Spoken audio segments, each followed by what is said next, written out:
Pro Group Management. Workers' comp that works for you.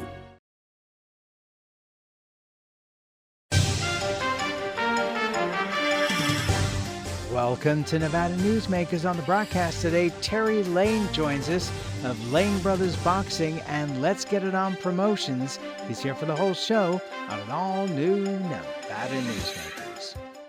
Welcome to the Ahern Boutique Hotel, where luxury and warmth come together in the heart of Las Vegas. We take pride in offering a one-of-a-kind experience for both locals and tourists. Join us for handcrafted cocktails and an unforgettable experience. Joel's Chop House, the perfect place to savor views of the Las Vegas Strip. Satisfy your cravings at the Ahern Chocolate Shop. No smoking, no resort fees, and the parking is always free. The Ahern Luxury Boutique Hotel is your home away from home.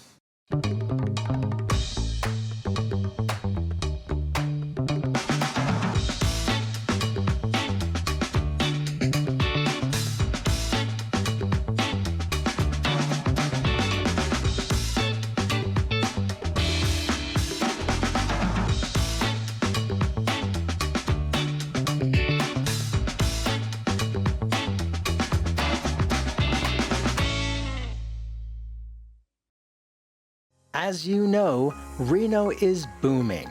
Toll's development company is helping it grow with insightful design and development, building community with every project, adding beauty, adding excitement, emphasizing our shared humanity.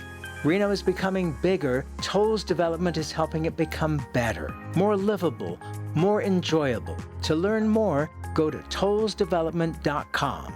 tollsdevelopment.com. Story County is leading Nevada. Home of the Tahoe Reno Industrial Center, Google, Tesla, Panasonic, and other world-leading companies. Story County provides thousands of tech, advanced manufacturing, and logistics careers for Nevadans. We're diversifying and driving Nevada's economy and generating millions in tax revenue and billions in economic activity across northern Nevada. Story County is leading Nevada's future. This is Nevada Newsmakers with host Sam Shad, a no-holds-barred political forum. Now, from the Nevada Newsmakers broadcast headquarters, here is Sam Shad. And back on Nevada Newsmakers, I am absolutely delighted to welcome to the program Terry Lane, along with his brother Tommy. He is the co-owner of Let's Get It On Promotions, Boxing Promotions. It is an absolute pleasure to have you here. Sam, thanks for having me. I know you go a long way back with my family. It's great to be here. Thank you. Let's start out with, first of all, tell us what Let's Get It On Promotions is for people that don't know. So we started in 2005 here in Reno. We're a boxing promotional firm. We've done, I think, all but like 2 of the boxing events in northern Nevada since 2007. Basically, our job is to put on the events. So we get fighter A, fighter B, make sure we agree on terms with purses and how much they get paid. We find the venue, we find the sponsors, if TV's involved.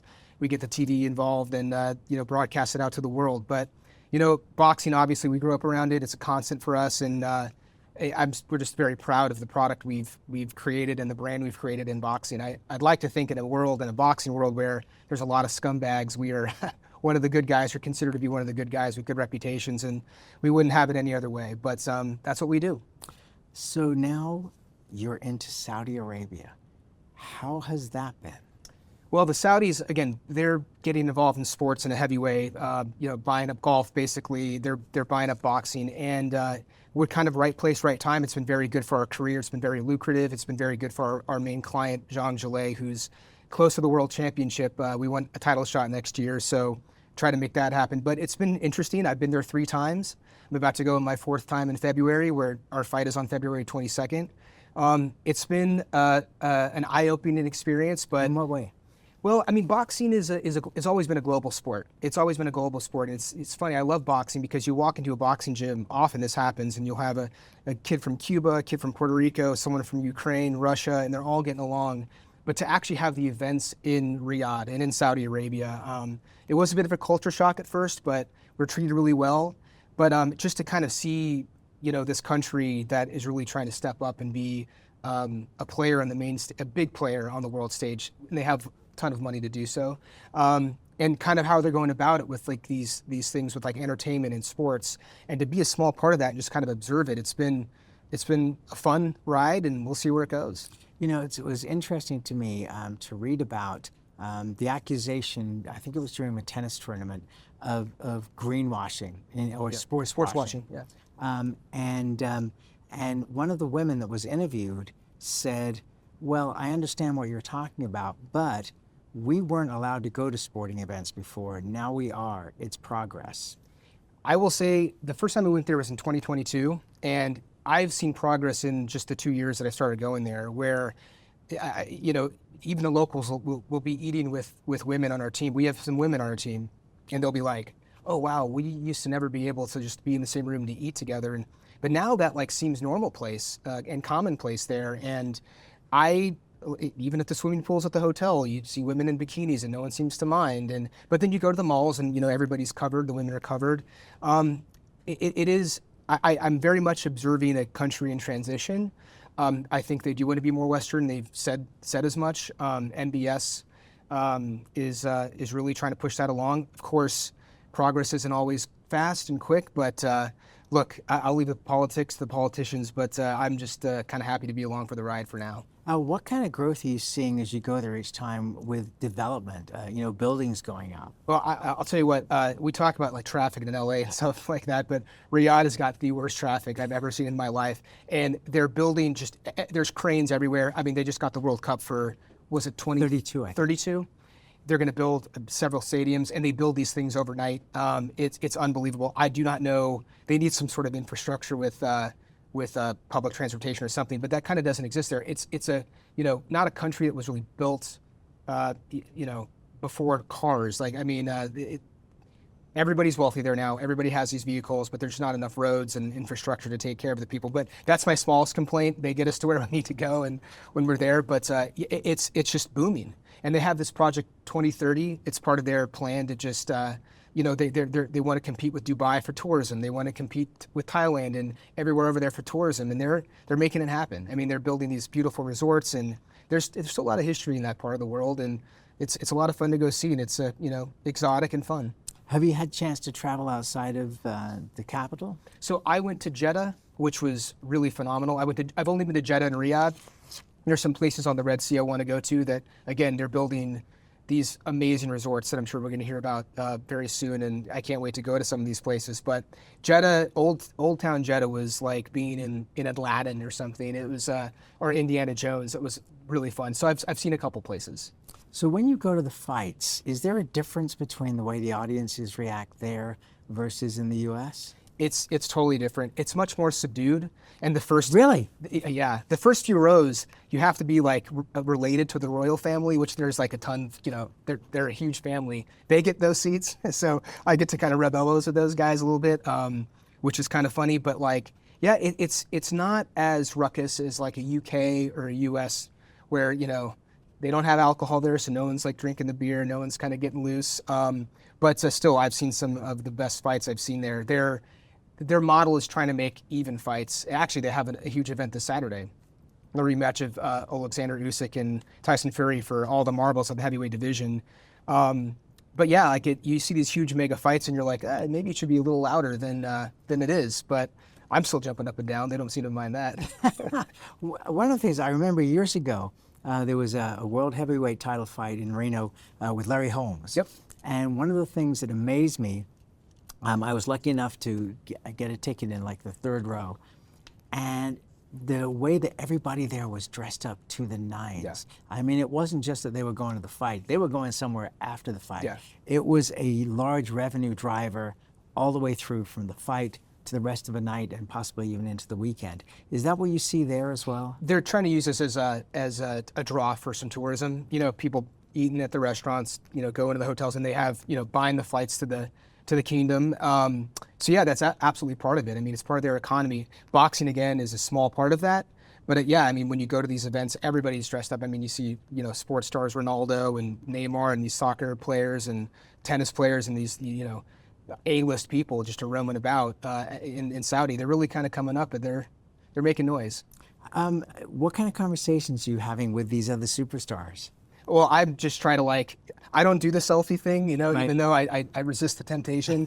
But, you know, you just say, you know, hello and big fan of yours and stuff like that. But My fighter, because he's my Zhang Zhilei, my Chinese brother, who's close to the heavyweight championship, he is now popular, really becoming famous as a sports star in his own right. And so they're coming up to him, which is very cool for me to see and witness. Now, as far as dress and things like that, I mean, people getting dressed up, is it, a big social event there? It is. It's absolutely a social event. And it is just, Sam, it's the most remarkable thing to see. You see the royal family, and then you see like sports stars. And my mom and my wife come out to the fights. I mean, they've been there several times now, and it's just a blast. Okay. Is there any negative side to this that you observe? I have not experienced it. I'm not going to say that I won't experience it or others haven't experienced, but we're treated wonderfully. But again, it's kind of, I think the boxing world, boxing's still the wild, wild west of sports, and it just goes wherever it goes. And I would like to see more fights come back to Nevada. My brother and I are working on that. We're trying to get something going here in 2025 to bring professional boxing, because there's a lot going on here in the States, and we want to bring it to Nevada. But right now, the apex of boxing is Saudi Arabia. But boxing, it's just it's the traveling circus, and right now that's where the tent is put up. As far as boxing goes, is it bigger around the world than it is in the U.S. as far as competition here with MMA? Because that's what you hear all the noise about. UFC has built a great product, and they've really done a great job, promoting to young men. And they for the last 15 years now, they've done a great job at that. Because of that, I mean, before we got into Saudi, we were doing a lot of work in the UK, in London, and boxing is like the second most popular sport there. And so your average 8-round fighter is like known on the street. Even our fighters in the US, the UK fans know them more than they're known here, where they can walk in an airport here, but they can't walk in an airport in like Heathrow. And so it is in some places in Europe, in the UK, in Japan, some places in South America, it is more popular than it is in the US. But gosh, you have the big four sports, and boxing's and then you have UFC. So boxing's kind of struggling to fight for attention, but it's always about having those few American superstar boxers. And, we have Terrence Crawford and Tank Davis, but, it'd be better if we had more bigger names and world champions. I wonder, is Africa a big place for boxing? Because it used to be. South Africa, but not really. I mean, it's kind of a smaller thing there now. All right, I got to ask you about something that's come up over the last couple of years. And I talked to our Secretary of State, Cisco Aguilar, because as you know, he used to be the head of the Athletic Commission. What the heck is slapping all about? Man, it just seems like, really? I'll tell you, I don't know much about it. I'm not too familiar with it. But when we work with these like cutmen and cornermen that work in MMA, boxing, and now they're getting asked to do the slapping stuff, and they kind of work behind the scenes. But like a lot of those guys think that is pretty damn dangerous. But again, I'm a little bit of a libertarian. Make your money, do your thing. But like, I mean, this part right here, it goes on the chin. That's pretty dangerous. No blocking, just straight up looking. I don't see the appeal, but maybe I'm just an old curmudgeon at this point. Oh, hardly, but man, I don't know. You're working your way towards middle age. You're not even there yet. So I'm ready for my midlife crisis any moment now, Sam. Ready for it. I'll get a sports car outside the building. Thank you. Let's take a break. More with Terry Lane after this timeout.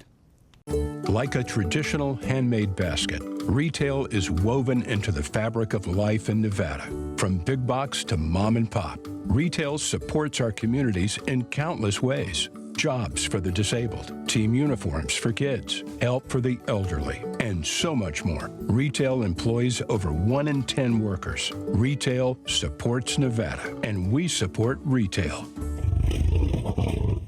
RANNV.org. Pro Group Management specializes in providing industries with the necessary components to satisfy and exceed workers' comp requirements. Every business has unique needs and specific regulations. Pro Group Management stays ahead of the curve, providing up-to-date services to keep your industry in top form. Discover how we simplify your tasks, improve efficiency, and reduce expense to keep you moving in a positive direction. Pro Group Management. Workers' comp that works for you. Early in the morning or throughout the night, professional truck drivers are on the job, serving you, safely moving freight that's crucial to our economy. From the oldest industries to our newest innovators, from the exotic to the everyday, trucks are everywhere, moving everything. never afraid to embrace a future that makes Nevada and our nation stronger. Trucking moves America forward. What do you count on? You count on your power every day. At NV Energy, we've always powered what's important to you, but we're not looking at the past. We're focused on the future. While our standards are high, our rates will remain low. And our commitment to renewables isn't just meeting standards, but leading the way. Because you can count on more than just your power. You can count on the company who brings it to you. That's our promise. You can count on it. This is Nevada Newsmakers. And back on Nevada Newsmakers, we continue our conversation with Terry Lane along with his brother Tommy. He is the co-owner of Lane Brothers Boxing and Let's Get It On Promotions. Let's talk about a couple of legends that are still around. Don King. Tell me your thoughts. I mean, you've known him all your life. Mm-hmm. He's in South Florida. He's still kicking. He still does small events. He's lost relevance in the last 10 years, obviously, and a lot of that has to do with age, but he's still around, just not a big player in boxing, but he's still around. Another one is Bob Arum, who a lot of people in Las Vegas is certainly familiar with. You know, Bob and his team in Top Rank, they were kind of served as mentors to my brother and I, Bruce Trampler and Carl Moretti and Brad Jacobs and some of these Hall of Famers in boxing, and we're humbled that they took the time to kind of show us the ropes literally in boxing. I talk with Bob pretty regularly, and we do a lot of work with him with Top Rank, and he's still kicking too. And I still think Top Rank is the best run promotional company in boxing. Do you have a relationship at all with Dana White or the Fertittas? Not with them, but Mark Ratner, who is the former executive director of the Nevada Athletic Commission, probably the best athletic director the Nevada Commission has ever known. But he's with UFC and very close family friend, talk with him a lot. And actually, I was on the phone with him a couple of weeks ago, and they actually do a little bit of boxing distribution on UFC Fight Pass. So we were talking with them about doing some of that. And again, would like to bring some of those events to Reno. You know, it's funny, and we were talking about this a little bit before we started taping. When UFC was going through its problems at the very beginning because it was too violent and not restricted enough to be licensed in so many states, including New York, bringing him on, Mark Ratner, was the smartest thing they could have done. I mean, the gold standard. Right well, Mark is one of those guys that if someone said that they had a problem with Mark Ratner, I know that person is the problem, not Mark. He's one of those people. Anybody who's ever met Mark will tell you the same thing. You know the show is going to go around the world. I want you to realize that because, people are going to realize that you're on here and they're going to want to know everything you're saying. I want to talk about your dad. Let's take a break and come back and talk about it, okay? We'll be right back. The Nevada Builders Alliance has been protecting the interests of the construction industry for over 50 years. Our programs save members thousands of dollars every year and allow them to provide much-needed benefits to their employees. Our industry also allows Nevada to grow. If you're thinking about a career in the construction industry, reach out. And if you haven't thought of a career in construction, what are you waiting for? We are the Nevada Builders Alliance. I'm Mike Swanson, and welcome to the Winnemucca Big R. Hi, I'm John Walker. Welcome to Big R Lovelock. Hi, I'm Rich Martin. Welcome to Fallon Big R. My name is Braden. Welcome to Big R Fernley. Hi, I'm Kelly. Welcome to Big R Sparks.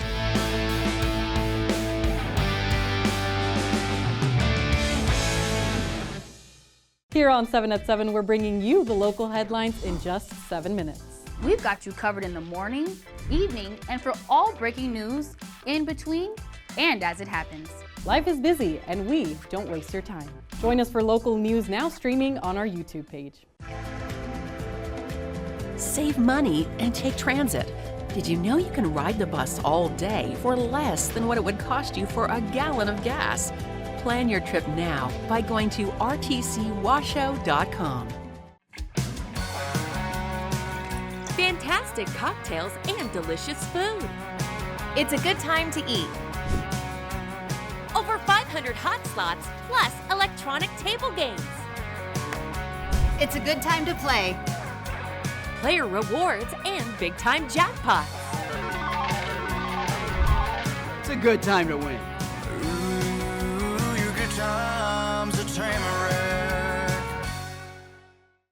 This is Nevada Newsmakers. And back on Nevada Newsmakers, we continue our conversation with Terry Lane, along with his brother Tommy. He runs Lane Brothers Boxing and Let's Get It On Promotions. I wanted to talk about you in the first couple of segments because it's important, because that's why I invited you here.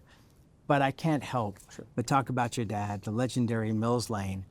I met your father in the early 1980s when I started out as a weekend weatherman and reporter at KOLO TV in Reno. And I think he was mad at the DA at the time, and he was a special investigator for the Washoe County Sheriff's Department. And he used to come over to the TV station into the newsroom and hang out with us on the weekends and just tell us all these stories. I mean, that's almost 45 years ago. What was it like growing up being the son of Mills Lane? Well, I gotta say, first of all, we just passed the 2-year mark of his passing, so that was, it still doesn't feel real. It still doesn't feel real. I feel like, Sam, I'm the luckiest guy that was ever born, because I was born to such great parents, and my dad was a character. He was a great father, and he kind of had this rough exterior and this persona, but let me tell you, and my brother will say the same thing, he was such a compassionate person and a compassionate father. And I don't have kids, but if I ever do, if I can be half the dad as he was, then that would be good enough for me. One of the things that I always admired about him was, and I've used this to tell people the same thing, when you get to a certain age, like I can't remember if it was 18 or 21, then it's no longer you can blame your parents, you can blame somebody else, you got to take responsibility for yourself. That really struck with me. Was that something that he impressed upon you as well? Personal responsibility was a huge tenet in our lives, and I try to spread that as well to anybody who cares to listen to me about anything. But personal responsibility and looking in the mirror and kind of be soft with others but hard on yourself kind of thing, which is almost kind of like a stoic philosophy. I carry that with me every day. As DA, one of the things he talked about, again, which I admired, was the fact that if somebody comes through your bedroom window and they're trying to attack you, if you shoot him, it's okay. He's not going to prosecute you. I thought that was right on. And at a time when that was quite controversial. Well, I'd agree with that myself. I'd agree with that myself. But actually, that really happened a couple times where I wish I knew the names and I wish I knew the year, but he was called in and someone was at a trailer park, or they had their trailer and they were just transient and temporary here in Reno, I think, or Sparks. He was DA. He was being robbed. He shot him and brought him in. Called my dad in the middle of the night. I wish I knew the story better so I could tell it as eloquently as my dad did. But down at the station, my dad said, "Is that what happened?" The guy said, "Yeah." He said, "Let him go and give him his gun back." And the guy said, "What? You're gonna let me go?" My dad said, "Yeah." And he said, "You're gonna give my gun back?" And my dad said, "Yeah, you might have to do that again before the night's over." So, that's one other thing he said about this issue. He said, you can't shoot drunks that stumble into your yard. But if someone's in your home you don't know what they're going to do to you or your family, listen, that's what it is. After DA, he became a judge, and then ends up being a culture figure with MTV. You were old enough at that point to know what was going on. What did you think about your dad being parodied on MTV? Well, I was in high school at the time, Sam, so I caught all sorts of hell at Minogue for my dad being a claymation figure. We have the original claymation figure here in Reno at the home. But yeah, that was kind of crazy. I mean, the Tyson bite fight is how he got the television show, is how MTV got a hold of him. I mean, we were in this, this time period that I don't even think we knew what was going on. It was so crazy. But my dad was a pretty famous guy. Pretty famous would be an understatement. We didn't know any better. I mean, my dad was the least Hollywood person that ever existed, and he was just like one year we got invited to the Emmys, and my dad turned him down, and my mom said, "Wait, talk to me first. Maybe I want to go." So it was just a wild time. It was a wild time, and it was just and it was going so well, and then his stroke in 2002 just halted everything. It was like record scratch stop. So many projects in the works, and it just was a hell of a thing that happened to him. He got a raw deal. Yeah, to say the least. Let's talk about the Mike Tyson Evander Holyfield deal. What did you think when you heard what had happened, and how did your dad react? Well, it's funny. My dad did a lot of the really crazy fights. By the way, for those that don't, explain what happened. Because it's been a long time. There are people that may not know. Was it 97? It was the rematch between Holyfield Actually, a former sports writer for the New York Post, George Willis, wrote a book called The Bite Fight, and it's about the rematch between Evander Holyfield and Mike Tyson, and it's the most detailed account of the lead up to the fight, of the fight itself. Definitely look out for that book. But yeah, Tyson kept biting Evander Holyfield's ear and eventually bit it off, and after 2 bites, my dad disqualified him, and it just created this storm in the ring, and it was not the best moment of professional sports or the best look for professional boxing. But my dad got all the weird fights. He had the Fan Man fight, right? So I was at that one. He had the the guy right into the ring, and then he had the Oliver McCall breakdown where Oliver McCall was fighting Lennox Lewis, heavyweight championship fight. He had started crying, actual breakdown in the middle of the ring, and that was the weirdest fight that my dad saw, because even the bite stuff happened in the heat of battle, and the guy having Oliver McCall in Las Vegas having a mental breakdown in the middle of the fight, which again my dad had to stop the fight. That was the weirdest thing he saw. But the bite fight was kind of this moment in my life, I guess, in my family's life, where my dad kind of got shot into superstardom totally by accident, and just it set up all these different things for him, and changed the course of my life. That's why I live in New York, because he filmed the show in New York, and I went to college out there, and so did my brother, and thank God we get to come to Nevada as much as we want, because my family's house is still here. But yeah, that was a crazy time, Sam, a crazy time. To say the least. Thank you so much for doing this. You just flew in, I know, and came right over here. Please keep us posted on what's happening with the fights in Saudi Arabia, and continue good luck to you and Tommy. And you know that Northern Nevada and Nevada in general loves you. We love Nevada. My mom's from Elko. We're 5th generations on my mom's side, and it's home to us. So, Sam, thank you so much for having me. Oh, you're more than welcome, my friend, and we'll be right back. Each day, the Children's Advocacy Alliance partners with leaders, legislators, and families across Nevada to improve children's health, education, economic well-being, and safety. We recognize Nevada will be no better than the state of its children. Be a part of this change. Be a supporter of the Children's Advocacy Alliance. For more information, go to caanv.org.